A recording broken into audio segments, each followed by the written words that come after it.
A place of hope. A place of comfort. A place where you can be loved. A place where everything is taken care of. Your past is behind you. A place where we know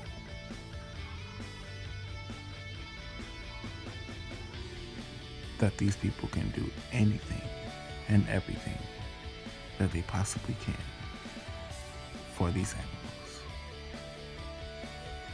This is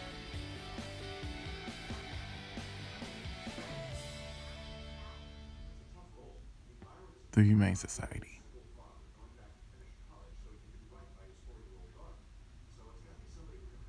All right, so basically what this is we're doing a senior project, and our senior project is on social issues, and what we have to do is like look at social issues, go in depth, like cause, effects, implications, and solutions. Sure.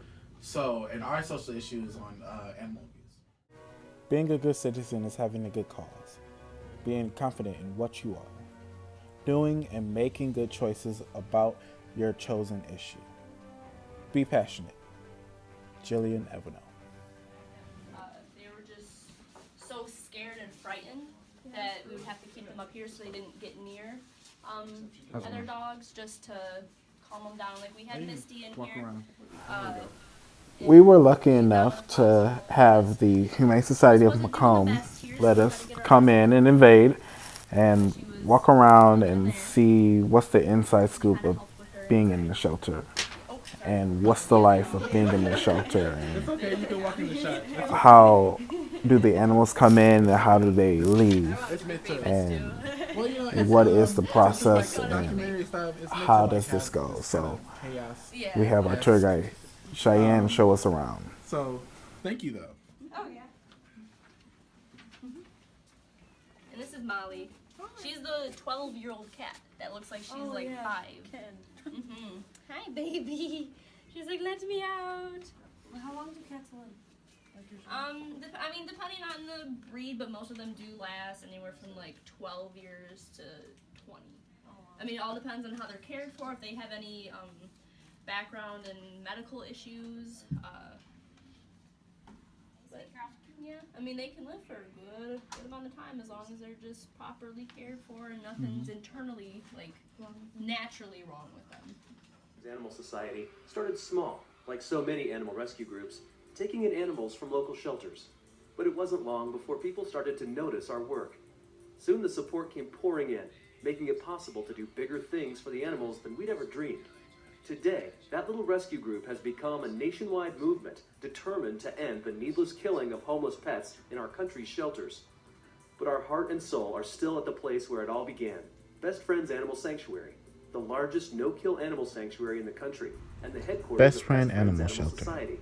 Their mission The sanctuary is to often end last the hope killing for of homeless dogs pets and requiring cats in American specialized or shelters. urgent care, We know and we for can the save them all. 1,700 dogs, Visit cats, them at horses, bestfriends.org. pigs, birds, and bunnies who find a home between homes here. Our expert staff oversees their every need with the goal of placing as many as possible into loving adoptive homes. In the meantime, Best Friends is reaching out all across the country, running programs that save the lives of pets from coast to coast. She looks young. She doesn't. Oh yeah, she's so. Okay, Duffy. And I'm gonna take you right into the cat ISO. Yes, follow me.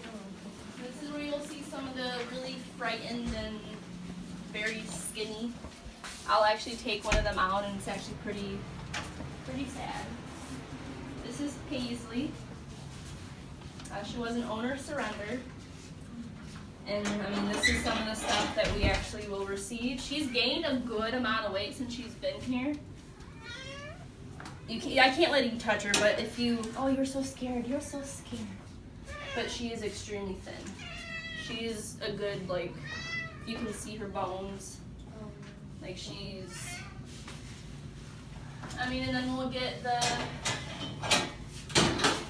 oh, well, I couldn't care for her, oh, I couldn't catch her, you know, things like that. It's just like, and you can't do anything about it, and it makes it so hard. Like, it makes it so hard sometimes. It's like you're glad that you have the cat now, but it's just those things that it's like you wish you could do something you really can't. Creating the world that you want to live in means understanding what changes it and adjusting to those changes until it not only benefits you, but it benefits your surroundings. Dante Foster.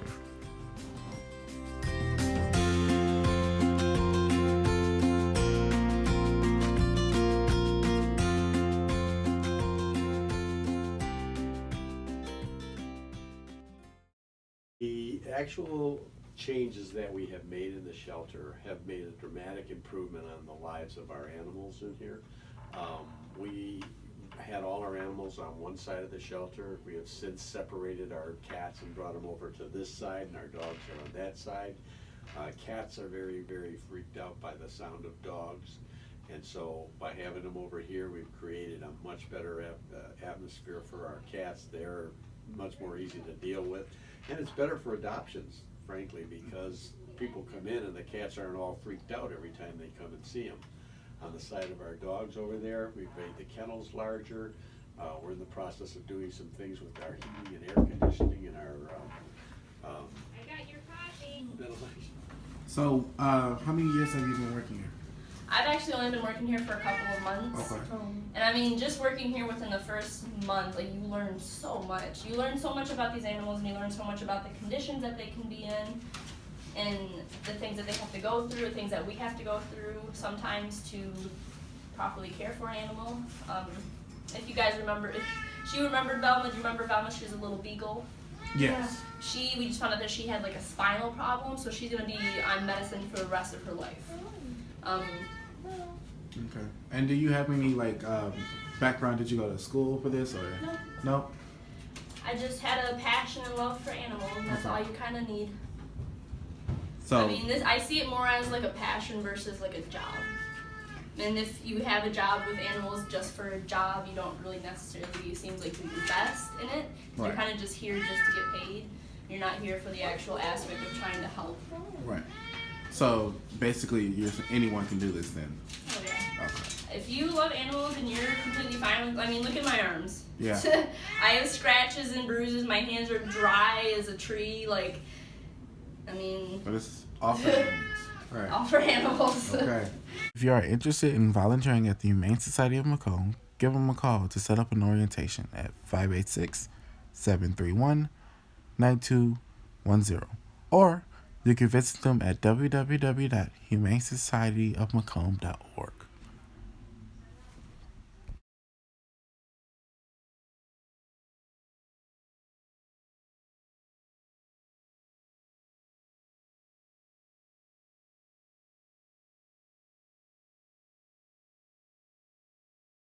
Elementary first grader.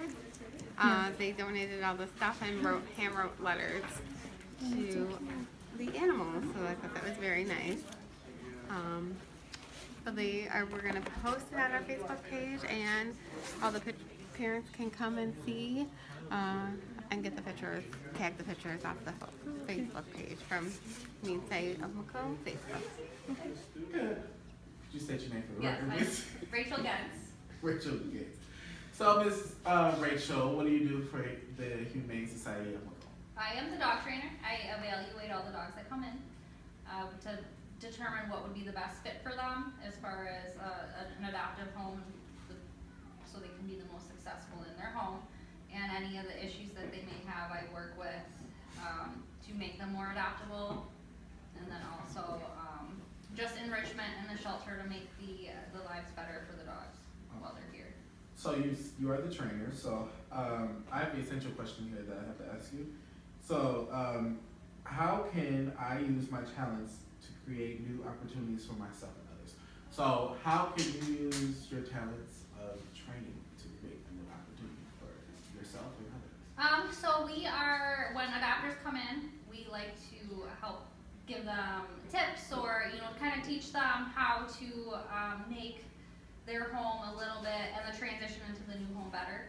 So we always offer for adopters to come back, and if they have any issues with their animals, everyone, what is it, like 2 out of 3 homes or whatever the statistic is, has an animal. So I enjoy talking with people and teaching them how their dogs learn and how to make the lives better, because sometimes it's just as simple as a misunderstanding to how we communicate with our animals, and if people can learn, it just makes that much, the harmony in the household much better. But this is not exactly the easiest job in the world. It's heart-wrenching, and these workers are not afraid to show their emotions and show that they care. Recognize working in this environment is that you will come across things that will completely tear your soul straight up. And you just have to go home and hug your animals at night. You just gotta hug them and tell them you love them and give them as many kisses as you can. Because you can't really do that here with them. You can love them and show them as much as you want, but you can't bring them home. Sorry. We love our animals here. We gon' walk it out and You just gotta get it done. Hope to God you're sending them home with the perfect family for them. And we do check-ups, we make sure, everyone's doing good. We're calling all the families that in the past, make sure everything's going good, and they'll say, oh my gosh, this dog is amazing, and we just get so happy hearing that this dog that was in the kennel was just crying for you and just wanting the love, and knowing that they're in a home now, sleeping on a comfy carpet or just in front of the fire, on the bed, whatever. It makes it all worth it. Makes it all worth it. But I mean, that's the life of working in a shelter.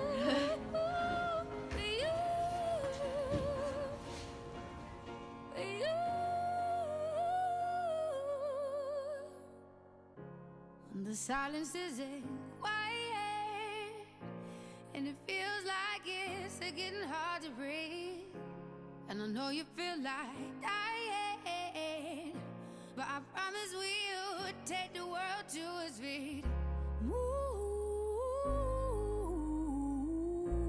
mountains, bring it to its feet. Move mountains, and I'll rise up, I'll rise like the day. I'll rise up, I'll rise unafraid. I'll rise up, and I do it 1,000 times again.